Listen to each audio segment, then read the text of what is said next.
उच्च न्यायालय से संबंधित प्रमुख अनुच्छेद। अनुच्छेद 214 के अनुसार प्रत्येक राज्य के लिए एक उच्च न्यायालय होगा।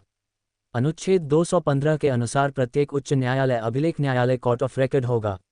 अनुच्छेद 226 के अनुसार उच्च न्यायालय को मौलिक अधिकारों के प्रवर्तन तथा अन्य उद्देश्यों के लिए रिट जारी करने की शक्ति प्राप्त है। अनुच्छेद 233 के अनुसार जिला न्यायाधीशों की नियुक्ति का प्रावधान है। अनुच्छेद 235 के अनुसार अधीनस्थ न्यायालयों पर उच्च न्यायालय का नियंत्रण होता है। राज्यपाल से संबंधित प्रमुख अनुच्छेद। अनुच्छेद 153 के अनुसार प्रत्येक राज्य में एक राज्यपाल होगा। अनुच्छेद 154 के अनुसार राज्य की समस्त कार्यपालिका शक्ति राज्यपाल में निहित होगी। अनुच्छेद 155 के अनुसार राज्यपाल की नियुक्ति राष्ट्रपति द्वारा की जाती है। अनुच्छेद 156 के अनुसार राज्यपाल राष्ट्रपति के प्रसाद पर्यंत पद धारण करता है। अनुच्छेद 158 के अनुसार राज्यपाल के पद की शर्तों का उल्लेख किया गया है। अनुच्छेद 159 के अनुसार राज्यपाल पद ग्रहण करने से पहले शपथ या प्रतिज्ञान करता है। अनुच्छेद 160 के अनुसार आकस्मिक परिस्थितियों में राज्यपाल के कार्यों के निर्वहन का प्रावधान है। अनुच्छेद 161 के अनुसार राज्यपाल को क्षमा, दंडादेश के निलंबन, परिहार, स्थगन अथवा लघुकरण की शक्ति प्राप्त है। अनुच्छेद 162 के अनुसार राज्य की कार्यपालिका शक्ति की सीमा का वर्णन किया गया है। अनुच्छेद 163 के अनुसार राज्यपाल को सहायता और सलाह देने के लिए मंत्रिपरिषद होगी।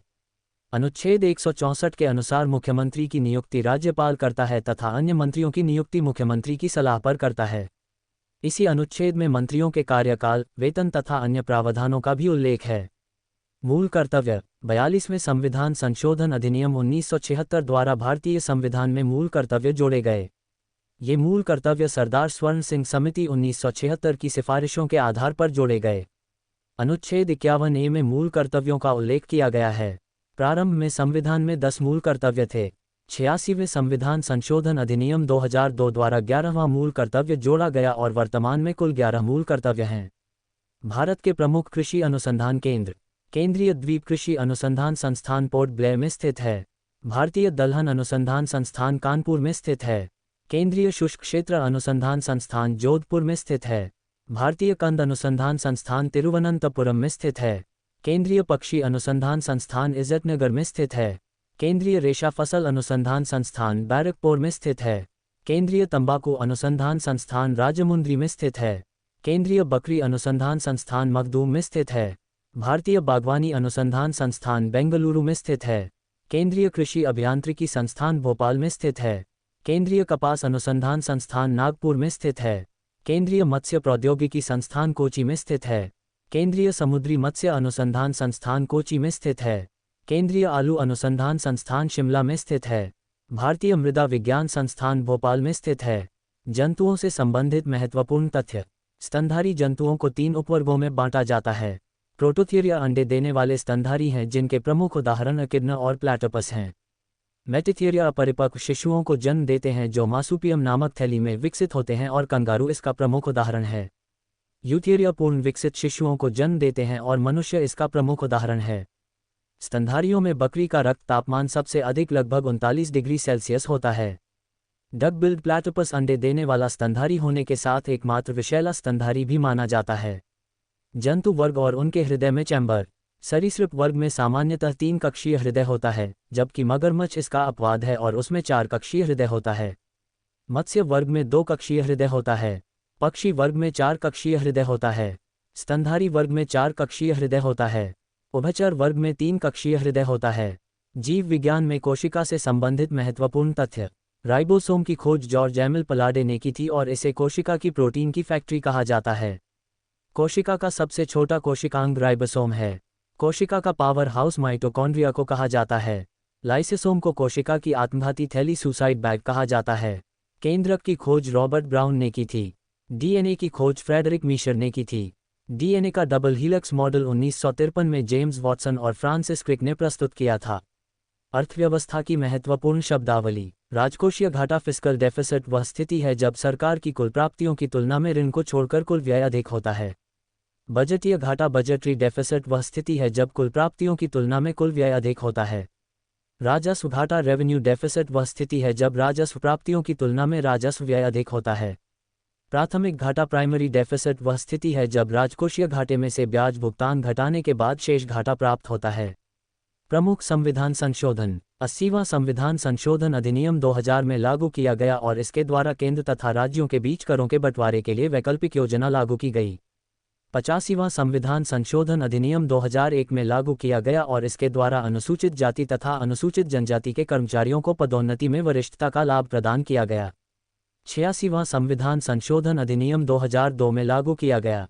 इसी संशोधन द्वारा अनुच्छेद 21 से जोड़ा गया और 6 से 14 वर्ष तक के बच्चों के लिए निःशुल्क एवं अनिवार्य शिक्षा को मौलिक अधिकार बनाया गया। भारत के नियंत्रक एवं महालेखा परीक्षक अनुच्छेद 148 भारत के नियंत्रक एवं महालेखा परीक्षक कंट्रोलर एंड ऑडिटर जनरल से संबंधित है। राष्ट्रपति अपने हस्ताक्षर और मुहर सहित अधिपत्र द्वारा नियंत्रक एवं महालेखा परीक्षक की नियुक्ति करते हैं। इनका कार्यकाल 6 वर्ष अथवा 65 वर्ष की आयु तक, जो भी पहले हो, निर्धारित है।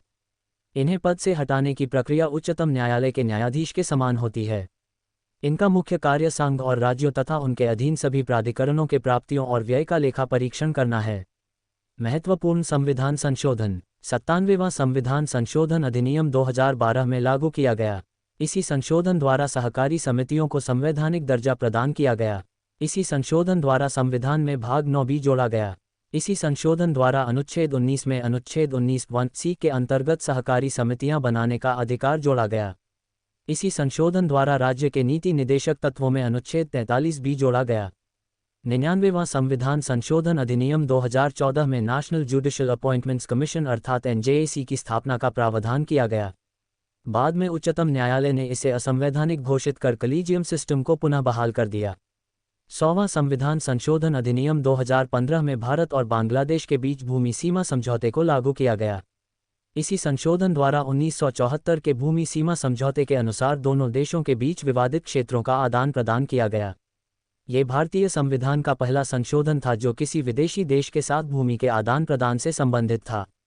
पल्लव वंश के प्रमुख शासक सिंह विष्णु ने लगभग 575 ईस्वी से 600 ईस्वी तक शासन किया और पल्लव साम्राज्य की शक्ति का विस्तार किया। महेंद्रवर्मन प्रथम ने लगभग 600 ईस्वी से 630 ईस्वी तक शासन किया और शैलकृत मंदिर स्थापत्य को संरक्षण दिया। नरसिंहवर्मन प्रथम, जिन्हें मामल्ल भी कहा जाता है, ने 630 ईस्वी से 668 ईस्वी तक शासन किया। इन्हीं के समय लगभग 642 ईस्वी में चालुक्य शासक पुलकेशिन द्वितीय पर विजय प्राप्त कर वातापी पर अधिकार किया गया। महेंद्रवर्मन द्वितीय ने 668 ईस्वी से 672 ईस्वी तक शासन किया। परमेश्वरवर्मन प्रथम ने 672 ईस्वी से 695 ईस्वी तक शासन किया। नरसिंहवर्मन द्वितीय, जिन्हें राजसिंह भी कहा जाता है, ने 695 ईस्वी से 722 ईस्वी तक शासन किया और कांची के कैलासनाथ मंदिर का निर्माण कराया। परमेश्वरवर्मन द्वितीय ने 705 ईस्वी से 710 ईस्वी तक शासन किया। सिंधु घाटी सभ्यता का भौगोलिक विस्तार। सिंधु घाटी सभ्यता का विस्तार पाकिस्तान के सिंध और बलूचिस्तान, भारत के राजस्थान और गुजरात तथा पश्चिमी उत्तर प्रदेश तक था। इस सभ्यता की पश्चिमी सीमा पाकिस्तान के सुतकागंडोर तक थी।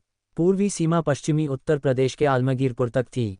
उत्तरी सीमा जम्मू कश्मीर के मांडा तक थी। दक्षिणी सीमा महाराष्ट्र के दैमाबाद तक थी। विजयनगर साम्राज्य के प्रमुख शासक हरिहर प्रथम ने 1336 ईस्वी से 1356 ईस्वी तक शासन किया और संगम वंश की स्थापना की। इन्हीं के समय मैसूर और मदुरै के दक्षिणी राज्यों पर विजय प्राप्त की गई। कृष्णदेव राय ने 1509 ईस्वी से 1529 ईस्वी तक शासन किया। उन्हें आंध्र भोज के नाम से भी जाना जाता है। उनका शासन विजयनगर साम्राज्य का स्वर्णकाल माना जाता है। चोलकालीन प्रशासनिक व्यवस्था। ओलाई राजा के आदेशों को लागू कराने वाला अधिकारी था। पेरुंदरम उच्च श्रेणी का अधिकारी था।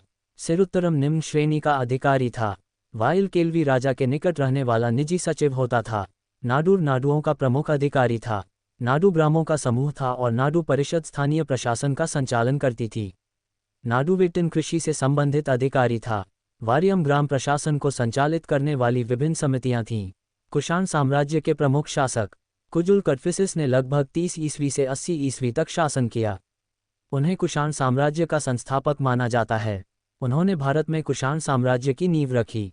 विम कटफिसिस ने लगभग 95 ईस्वी से 127 ईस्वी तक शासन किया।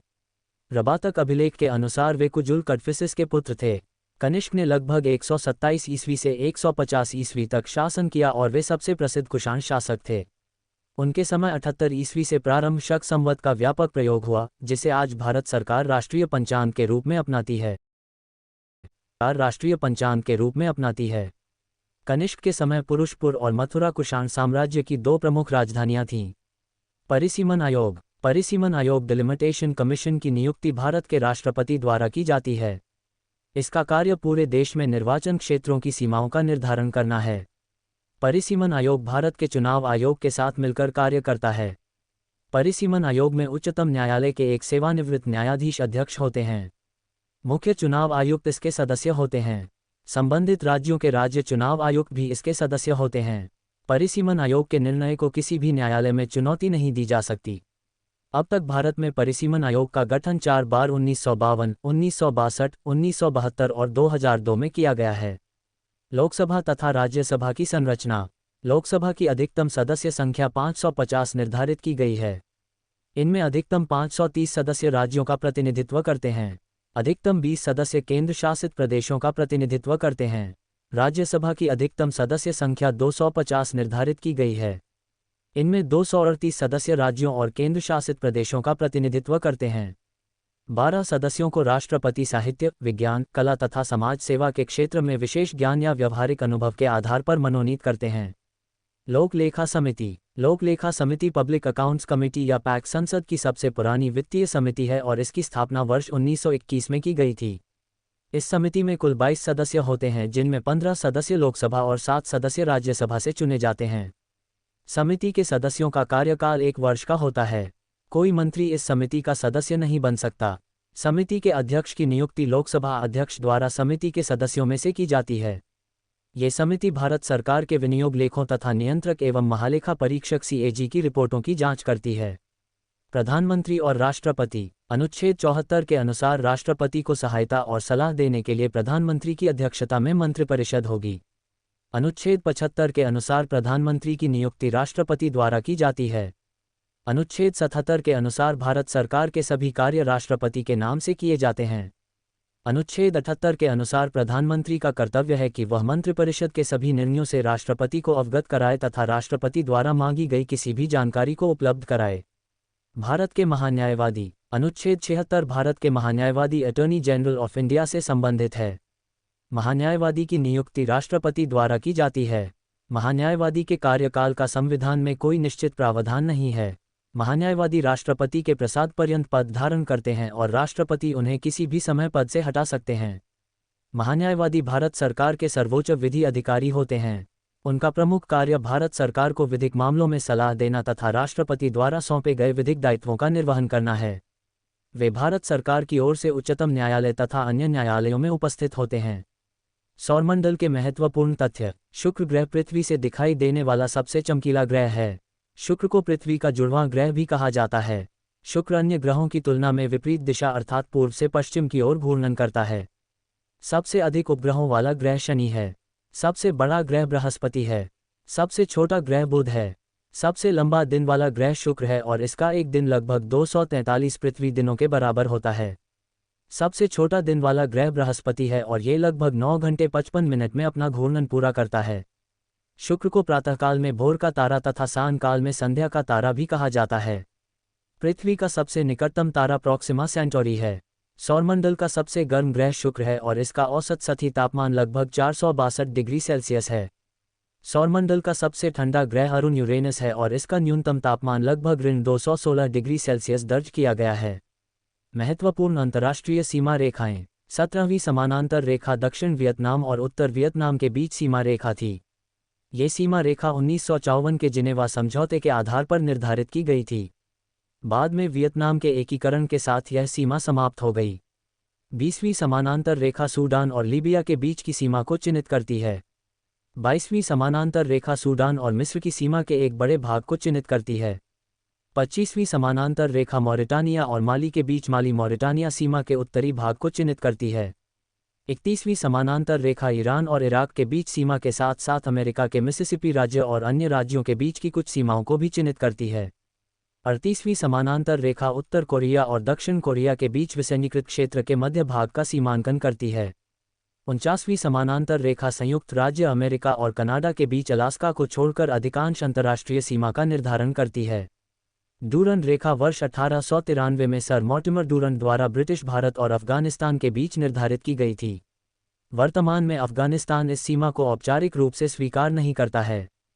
हिंडनबर्ग लाइन प्रथम विश्व युद्ध के दौरान जर्मनी की प्रमुख रक्षात्मक रेखा थी। वर्ष 1919 में वर्साई की संधि के बाद इसे अप्रासंगिक बना दिया गया। मैकमोहन रेखा वर्ष 1914 के शिमला सम्मेलन में भारत और तिब्बत के बीच प्रस्तावित की गई थी। भारत इसे भारत और चीन के बीच वैध सीमा मानता है, जबकि चीन इसे स्वीकार नहीं करता। मैजिनोट लाइन फ्रांस ने द्वितीय विश्व युद्ध से पहले जर्मनी की सीमा पर सुरक्षा के लिए बनाई थी।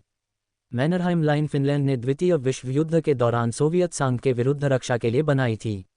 ओडर नाइसे लाइन पोलैंड और जर्मनी के बीच सीमा रेखा है। द्वितीय विश्व युद्ध के बाद इसे सीमांकन के रूप में स्वीकार किया गया और वर्ष 1990 में एकीकृत जर्मनी ने इसे औपचारिक मान्यता दी।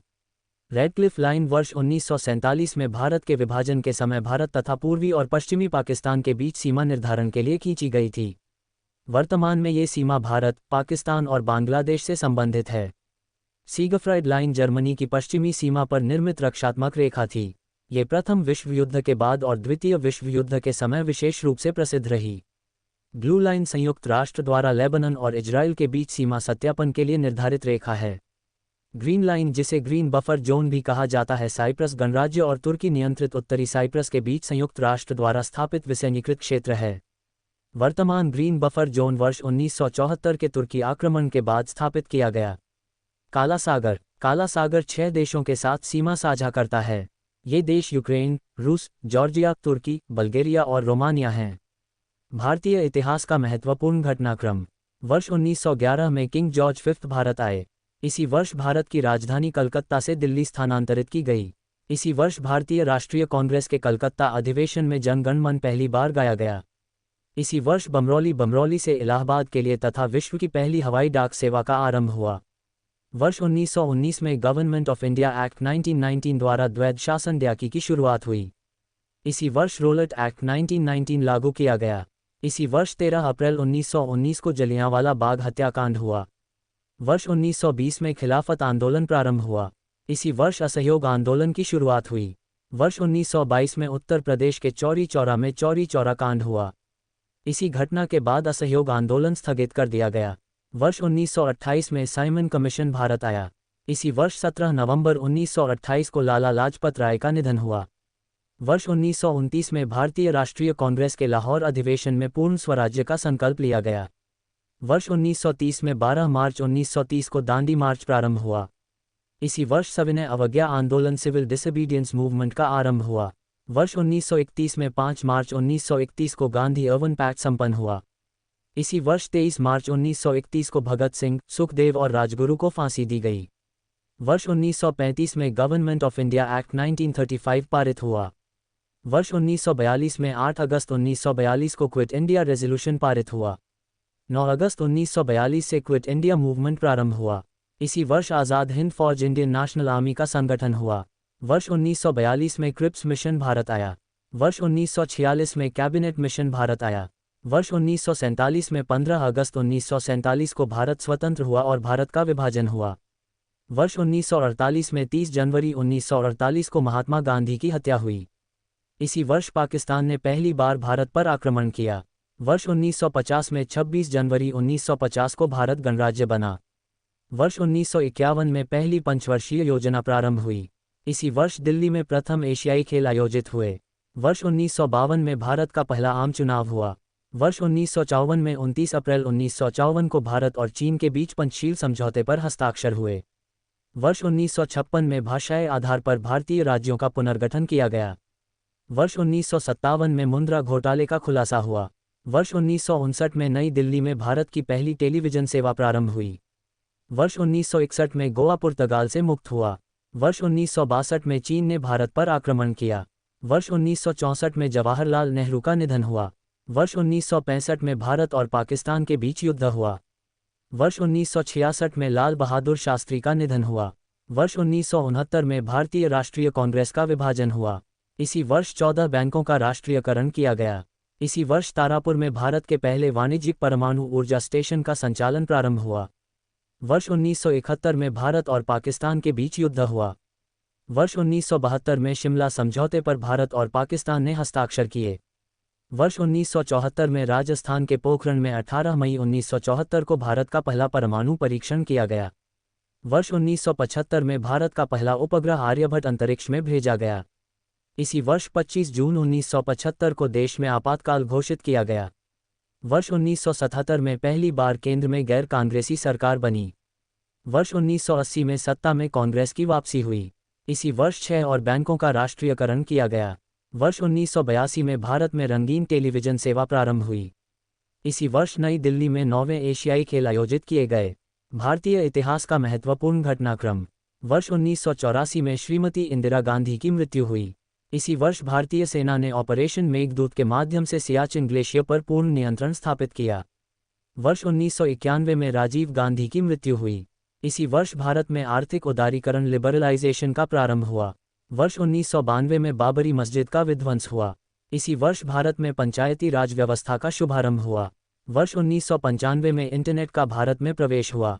वर्ष 1998 में भारत ने ऑपरेशन शक्ति के अंतर्गत दूसरा परमाणु परीक्षण किया। वर्ष 1999 में पाकिस्तानी सैनिकों ने कारगिल क्षेत्र पर आक्रमण किया। वर्ष 2000 में भारत की जनसंख्या 1 अरब पहुंची। वर्ष 2001 में जनवरी माह में गुजरात में भूकंप आया। इसी वर्ष 13 दिसंबर 2001 को भारतीय संसद पर आतंकवादी हमला हुआ। वर्ष 2002 में गोधरा कांड हुआ। वर्ष 2004 में हिंद महासागर में सुनामी आई। वर्ष 2008 में चंद्रयान-1 भारत का पहला चंद्र अंतरिक्ष मिशन प्रक्षेपित किया गया। वर्ष 2013 में मंगलयान मार्स ऑर्बिटर मिशन मंगल ग्रह की ओर प्रक्षेपित किया गया। विश्व की प्रमुख जलसंधियां। बास जलसंधि बैस स्ट्रेट तस्मान सागर और दक्षिणी महासागर को जोड़ती है। सुंडा जलसंधि संडर स्ट्रेट जावा सागर और हिंद महासागर को जोड़ती है। टोरेस जलसंधि टॉरेस स्ट्रेट पूर्वी हिंद महासागर और प्रशांत महासागर को जोड़ती है। युकातान जलसंधि युकातान स्ट्रेट मैक्सिको की खाड़ी और कैरेबियन सागर को जोड़ती है। ओरेंटो जलसंधि स्ट्रेट ऑफ ओट्रांटो एड्रियाटिक सागर और आयोनियन सागर को जोड़ती है। नॉर्थ चैनल आयरिश सागर और अटलांटिक महासागर को जोड़ता है। हॉर्मुज जलसंधि स्ट्रेट ऑफ हॉर्मुज फारस की खाड़ी और ओमान की खाड़ी को जोड़ती है। टोरस जलसंधि टॉस स्ट्रेट आराफुरा सागर और कोरल सागर को जोड़ती है। डार्डानेल्स जलसंधि डार्डनेल्स मरमरा सागर और एजियन सागर को जोड़ती है। बॉस्फोरस जलसंधि बॉस्फोरस काला सागर और मरमरा सागर को जोड़ती है। मकासर जलसंधि मकस्सर स्ट्रेट जावा सागर और सेलेबीच सागर को जोड़ती है। बाब अल मंडेब जलसंधि बैब एल मंडेब लाल सागर और अरब सागर को जोड़ती है। मलक्का जलसंधि स्ट्रेट ऑफ मलाक्का अंडमान सागर और दक्षिण चीन सागर को जोड़ती है। लूजोन जलसंधि लूजोन स्ट्रेट दक्षिण चीन सागर और फिलीपींस सागर को जोड़ती है। बेरिंग जलसंधि बेरिंग स्ट्रेट बेरिंग सागर और चुकची सागर को जोड़ती है। डेविस जलसंधि डेविस स्ट्रेट बैफिन खाड़ी और अटलांटिक महासागर को जोड़ती है। डेनमार्क जलसंधि डेनमार्क स्ट्रेट उत्तरी अटलांटिक महासागर और आर्कटिक महासागर को जोड़ती है। डोवर जलसंधि strait of Dover English channel और उत्तरी सागर को जोड़ती है। हडसन जलसंधि हडसन स्ट्रेट हडसन की खाड़ी और अटलांटिक महासागर को जोड़ती है। जिब्राल्टर जलसंधि स्ट्रेट ऑफ जिब्राल्टर भूमध्य सागर और अटलांटिक महासागर को जोड़ती है। कोरिया जलसंधि कोरिया स्ट्रेट जापान सागर और पूर्वी चीन सागर को जोड़ती है। मैगेलन जलसंधि स्ट्रेट ऑफ मैगेलन प्रशांत महासागर और दक्षिणी अटलांटिक महासागर को जोड़ती है।